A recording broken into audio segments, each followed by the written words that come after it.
Hello, welcome to Beyond the Boundary. This is News and Views Finals Week 1. It's finally here, boys. Cannot wait for it to get started next weekend. Josh. Massive show to get through. As always, got Nick tomorrow night. As always, all right, mate. I'm great, Josh. How are you? I'm very good, thank you. And Vinay on my left. How are you, buddy? I'm very good, Josh. Looking forward to some exciting finals matches. Our tips, boys. Yeah, we're going through the tips in this show because the previews have their own shows each this week. The tips for round 23, I got 6. Josh and Vinay each got 7 in round 23. And the final leaderboard, Josh finished on 142. I finished on 136. Vinay finished on 134. Congratulations, Josh. Woo! You've won the tipping after I led for, 18 rounds or something? Pretty close. And we do promise to invest in a little Josh bobblehead. Next season, we're going to have it. I'll tell you what, to win by 6, that is... That's all right, I guess. No, it was a difficult year. Let's move on, boys. Let's get on to the final caddy counter. The caddy counter, we finished that off now. 28 was the final count. Considering I was injured for about 10 weeks, that was I think it was a pretty good effort to have 20. Pretty excessive, I thought. 28 mentions of Josh Caddy from my good self for the season. We did well. Interesting that me and you did not mention him at all. No. Every ding was achieved by Nick Geisen. So. You did mention him, but the dings were just for me. Now the final ladder. Sydney finished on top. Minor premiers, congratulations. No real surprises there. Hawthorn in second, Geelong in third, Fremantle in fourth, Port Adelaide in fifth, and North Melbourne rounds out the top 6. Essendon finished 7th. Richmond made the 8. Absolutely amazing. We'll talk about that as our first topic this week. West Coast in 9th, Adelaide 10th, Collingwood 11th, Gold Coast 12th. Moving into the bottom 6, Carlton 13th, the Western Bulldogs were 14th, Brisbane was 15th, GWS 16th with that close win over the Bulldogs today. Melbourne 17th and St.Kilda 18th. Rounds out the ladder there. And pretty kind of very accurate ladder, I think. There's no real club there in a spot which you think they shouldn't really be there. Well, after Port Adelaide dropping down a little bit from what they were early in the season and Richmond pushing up from where they were early in the season, it's fairly close to what most people predicted, I think. It is, yeah. And the final Coleman medal, Buddy Franklin took it out with 67 goals. Schultz, Hawkins and Roughhead were next best with 62. I think that's probably a fair reflection. And then as well. Josh Kennedy was 5th there with 61. Yeah. Just had to slip that information. I think that's also a fair reflection of the season, how the season went. Buddy Franklin, he struggled at the start of the season, but since then he's just been in absolutely exceptional form, especially the last couple of weeks, which we'll touch on later. First topic of the week, boys, it's Richmond. 9 straight to make the finals. 9th jokes galore, but I think a 9 they can be happy about. A 9 they can be happy about. I think the joke's on everybody else now because the Tigers they were 3-10. We did actually mention that last week, didn't we? The number 9 has always been their unlucky number, but this week it's been their lucky number. But yeah, they have done it, and the last time that the Tigers won 9 in a row, you may have heard of this already. They won the flag. So that was in 1980. 1980. And that was the last time they won 9 in a row. So they have won 9 in a row this year. There's another stat as well. The last time they made back-to-back finals, 1974, 1975, they won the flag in 1974. Yeah. So I think what we're trying to suggest is you may as well give them the flag now. We're not suggesting that. But it is great to see that they're in. A pretty feel-good story for Tigers fans. Not halfway through the season, early stages, they were right rock bottom. Yeah. And equal last. Yes, correct. And now to be in the 8. Well, since then, they've beaten St Kilda, Brisbane, Port, West Coast, GWS, Essendon, Adelaide, St Kilda, and now Sydney. Now, obviously, there's a lot of bottom teams in there. Well, they've played St Kilda twice in there. But there's also some very challenging games. Obviously, Sydney, the minor premiers. Adelaide at Adelaide Oval. West Coast in Perth. They had Port in Melbourne, who they play this week. So they've shown that they could definitely beat some good opposition there. Yeah. And the question we want to discuss this week is, can they be any kind of threat? How far can they keep this run going? Because obviously, to get anywhere in the finals, you need to win every game from the position they are from here. The way they're playing, I can't see why not, to be honest. I'll throw it out there. I think they're playing a much slower, careful brand of football than what they used to do, and that's paying them dividends. They're much more, slow going forward. It almost strikes me a bit like Hawthorn. The way that they go forward is they used to pull the trigger far too early in the first half of the season. That used to cost them turnovers and all that. Yep. But against Sydney in particular, they were very slow. They were very gradual, even in the really dying stages of the game, where it was really intense battle stations. They were still waiting for the right option to present. They didn't just blaze away, and that's got to be something that Dimmer Hardwick has spoken to them about. But yeah, like Josh says, if they keep playing the way they're playing, then why not? Because they're playing like a final side. I wouldn't put it past them to make a prelim. In the kind of form they're in, they've shown they can beat Sydney. They'll face Port this week, and they've definitely shown they can beat them. I don't see why not. A lot of people say you got to be in the top 4 to win it. There's going to be that 1 year where it's not going to happen. Yeah. Well, what was the last time? Adelaide. Okay. And do we know what year that was? 98, 97 and 97, 98. 98. Okay. So a long time ago. A long time ago. But it is yes, doable. It is, Yeah. absolutely. Now, Troy Chaplin. I find this hilarious. Oh, no. Travis Boak, I think it was. Yep. It was either a press conference or a post-game. It was at a press interview. conference. Yeah. So let me set the scene. In the last game that Richmond played Port Adelaide, Richmond did win at the MCG during Port Adelaide's little rough patch. Eddie had, in that little rough patch.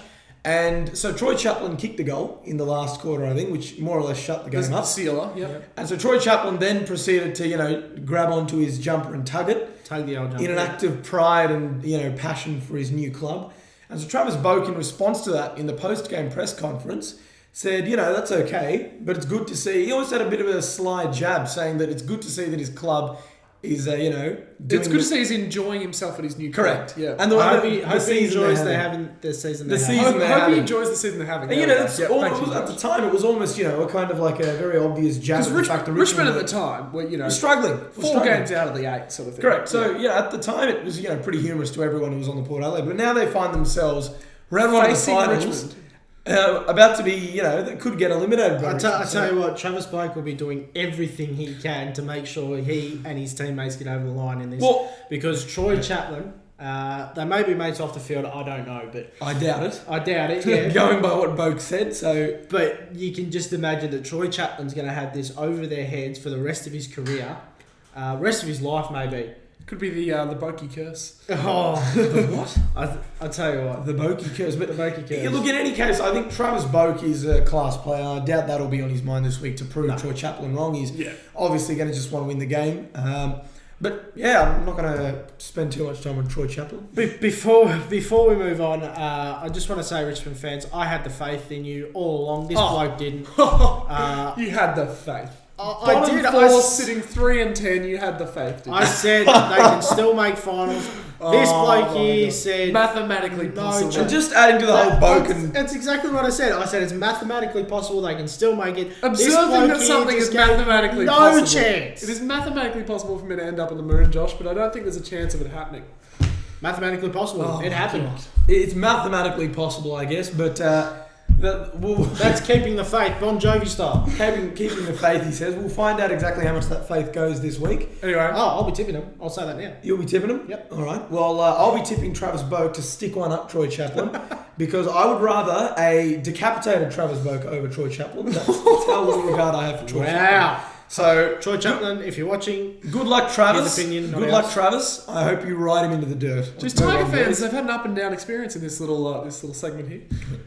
deservedly so. They were putrid earlier. It's been a bit like their season. Been a bit up like and their down season. experience. So, moving on, Paul Roos has come out and said that every player on Melbourne's list is up for trade this trade period. Every single player. Yep. Well, that's unbelievable. That's the first time I've ever heard a coach ever say anything like that. Well, he's putting the players on notice, in my opinion. Well, it seems odd, doesn't it? I mean, how can you put every single... Well, are they all contracted? Does he mean it literally? Or I think there's only 4 players there that you'd want to keep. I think what Nathan he's trying Jones, Dom Tyson, Bernie Vince, And Jesse Hogan.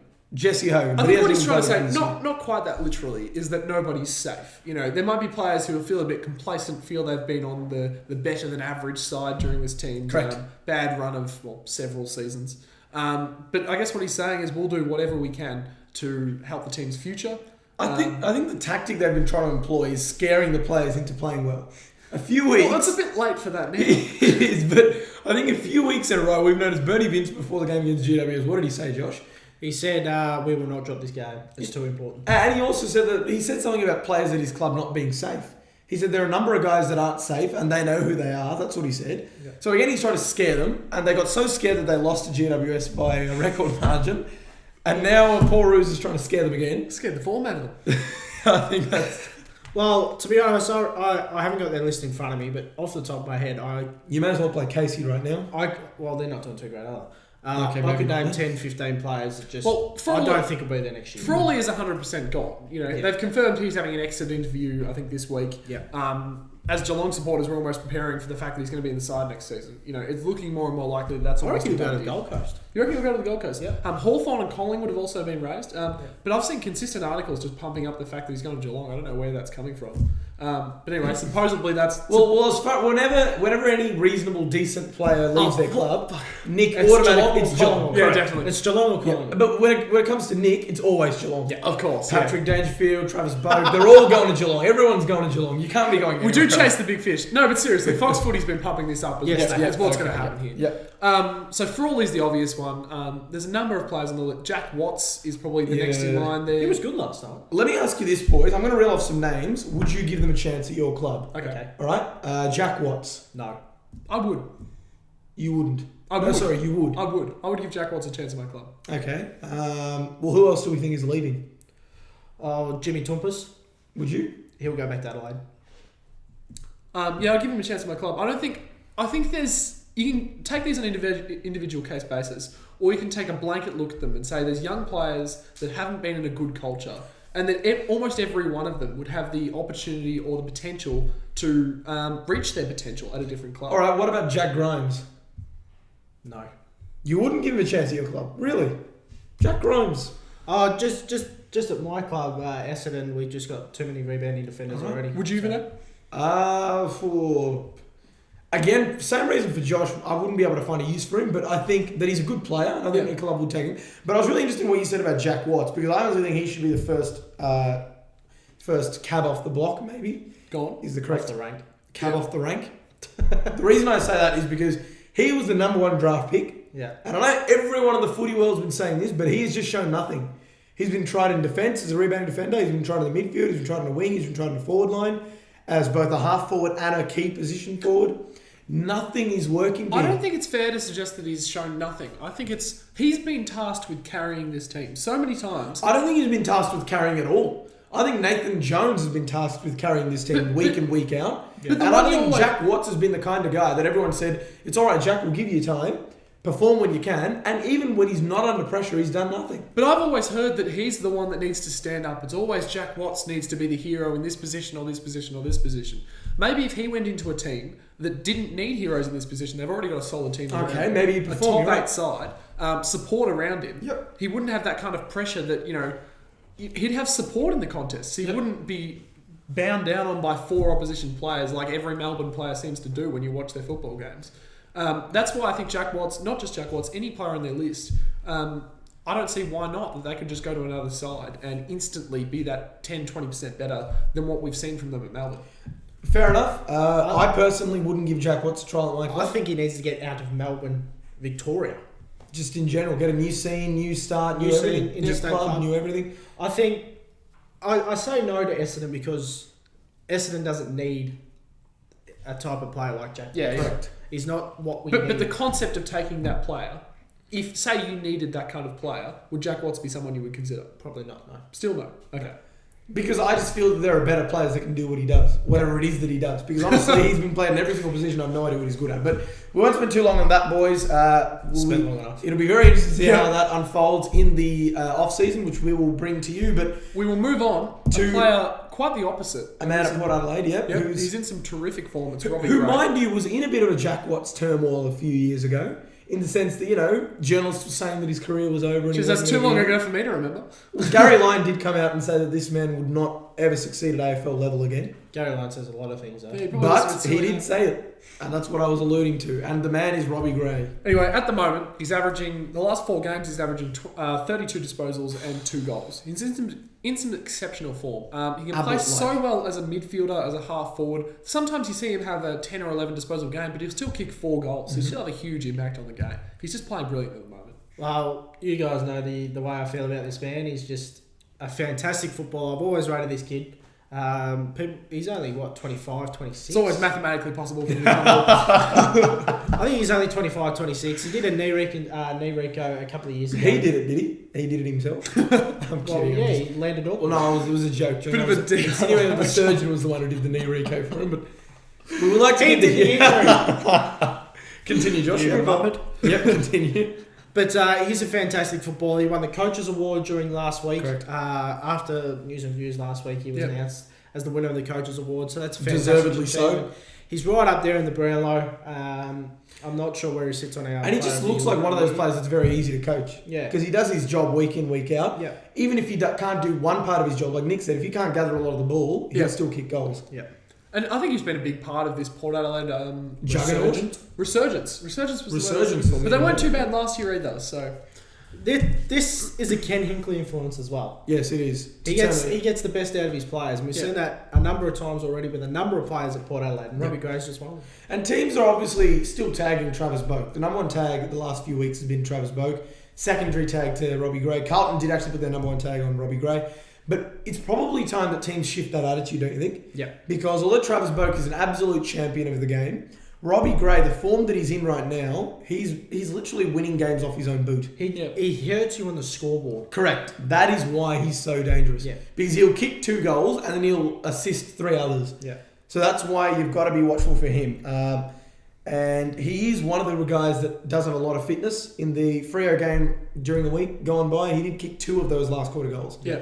So he's a guy that really comes home hard. So Robbie Gray. Well done to him. Great season. Few retirements, boys. Yep. Sorry, what were you going to say? Oh, we do have one more topic. Oh, do we? Yeah. Oh, righto. Good communication. Josh is not with it. Vinay wanted to talk about which team has the best shot at going the deepest into the finals, I guess, of the teams that didn't make top 4, because that's what you always hear. That if you don't make top 4, you've got no chance. Correct. And this year, it's interesting because the teams in the bottom half of the top 8, between 4 and 8, have proven very competitive against the top 4 teams. Throughout the year, we've seen that. You know, Essendon really took it to Hawthorn, Sydney and Geelong. Same with North. Same can be said of Richmond, who just beat Sydney. North. And same can be said of Port, who I'm pretty sure have beaten all of them. They've beaten, so it's one of those years where they've beaten Sydney. No. They haven't beaten Sydney. Who's this? Port Adelaide. I thought they'd beaten Sydney. I'm sure they beat Sydney. Right. Well, maybe not. Well, I think we can agree that Port have been an extremely, giant killer of a side this year in general. So, and they did beat Hawthorn. I know that for a fact. So there you go. So beat your boys? Port beat Geelong. So there we go. So it is, and they did beat Freo as well. So going on that fact, I think the bottom 4 of the top 8 have a very, very good say in how far they can go this year. Well, we've already talked about Richmond. You know, they've beaten Sydney, they've beaten Port. Port, as you say, North Melbourne. They always come close against Geelong. They did very well against them. They've beaten Hawthorn this season. They beat Sydney. They were one of the teams that beat Sydney at Etihad's. Was that at the SCG? That was at the SCG. North Melbourne can beat Sydney at the SCG. And then the other one's Essendon. Essendon always does well against Hawthorn. They always do well against Geelong. So all these teams, you just can't rule them out of perhaps winning a semi-final and ending up in the prelim. It sets up from a cracking final. Once you get to the prelim, anything goes. Literally. And I'm not just saying that because last year, Geelong and Fremantle, Freo flew down to Simmons Stadium. And any man and his dog would have said Geelong's got it done. And Freo came out and won. So you never ever know. Once you get that far, clubs become a different animal. They become a different beast. Qualifying final that was, but still. Okay, The point remains. The point remains, So once you get to the final series, boys, especially with these clubs, every one of these clubs has shown some kind of grit and determination. The Bombers were absolutely swamped with media turmoil, and they fought on without their skipper. They fought on without some of their key players, and have fought through. Richmond, nothing needs to be said. They've won 9 in a row to get where they are. Port Adelaide, it's not 2 years ago they were the laughing stock of the AFL. They were the form team of the competition for much of this year. And they fought back to be where they are, a mainstay in the finals now. And the same with North. Last year they were the team that, lost all these games that they should have won. People are mocking their shin bone of spirit. And here they are. So all these teams, I think, can have a real say on what goes on. Absolutely. And I would not put it past one of them to make it all the way to the prelim. There we go. Fantastic. Good selection. Moving on to the retirements, Josh. Yeah, retirements. We had a few this week. Just before we wrap up, we'll quickly go through them. Stephen Gillum and Josh Hunt from the GWS Giants. Josh Hunt, obviously from the Cats. 198 games there. Dual 2 flags. Player. Luke Ball, fantastic player. Star. Refused to be chaired off. Yeah, absolutely. Oh, really? Yeah, he did. The stats that he has that you look on the sheet don't justify the type of player that he was. Yeah, I agree. Just an absolute fantastic footballer. Lenny Hayes and Ben Rutten finished their career today. They announced their retirement a few weeks ago, but they finished up today. A bit of an opposite kind of. Lenny obviously smashed the all-time tackling record. He was 2 off it at quarter time. He's had 6 tackles to quarter time. Finished with 13, I believe. Yep. And so he's just an absolute legend. He gave his jumper to who, Josh? Luke Dunstan will wear the number 7 next year. Massive rap for the young kid. Oh, yeah. Plenty of pressure. And Ben Rutten, actually, I think he... the first 3 kicks... I know where you're going with this. Yeah. The first 3 kicks in his career, he kicked 3 goals. Jeez. He kicked one with his last today. His last kick. Yeah. He finished with 9 career goals. Wow. Jeez, that's what a way to bookend a career. And I tell you what, it wasn't all singing and dancing for Rutten, though. Early in the game, he did... I think off the ball, he struck a St Kilda player. I didn't say that one. And he was off the ball, and it was definitely worthy of suspension. Oh, righto. But Alistair Lynch, has he? Truck Rutten, yes, he has. So he's just said, it's my last game, I'm going to go nuts. A couple more, boys, before we wrap up. Carmichael Hunt called an end to his Yep. career. He's He going has. back to rugby union. Good on him for giving it a shot, yep. He wasn't the worst player. He definitely wasn't. Well, he got Gold Coast's first And it was big upset. He was very, very open. I think any player that's kicked a goal to win a game after a siren should go At down Gold as Coast. At Gold Coast, yeah. No other Gold Coast player has ever done that, so... No, I just mean in general. They're not going to forget him in a hurry. No, absolutely not. And he was pretty open and honest. He said the AFL was the most brutal sport in the game, and he just can't play it anymore. Pardon? The most brutal sport... In the country? In the world, sorry. Oh, wow. And he's played rugby. Yep. So that's really saying something, yeah. Kepler Bradley, 117 games, 49 at Essendon, Yep. 68 at Fremantle. He's wrapped up his career. And I noticed Clint Jones as well, at the end of the telecast of Adelaide St Kilda. Yep. Walked off in front with Lenny Hayes, hugged his wife as well. So Okay. not sure if he's called an end to his career. Surely not. No publicity, didn't want to take it away from Lenny. I honestly think it He might was- be his last game at St Kilda, perhaps. Because there is a lot of buzz floating around that he might was leave. one player that was potentially going to have an extended interview in the coming weeks. I did hear about that, yeah. But So it'll be interesting, but I highly doubt they wouldn't at least announce his retirement before the game. So. who knows? But I'm sure during next week there'll be a couple of delistings. The clubs like to get in nice and early. Nice and early. So we'll go through them next week. Yep.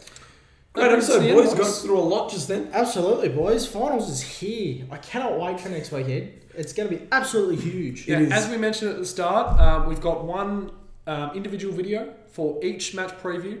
There's links to them at the end. You can click the links there. Open a new tab. Look out for those. Twitter handles, at PGBAFL, at Guyson, at JRicker1991, and at VKLash. They are very in-depth. If there are any more in-depth, those previews, you'll drown information. So They'll be too deep. You've got to watch those. Good stuff, boys. All right, boys. Thanks for joining us. We'll see you next week. Good luck to your Cats on the weekend. We won't need it. We'll be right. Oh, that's against the Hawks, though. The arrogance. Oh, wow. Bit of wobble. Arrogance Thanks. Dyson. We'll see you next week.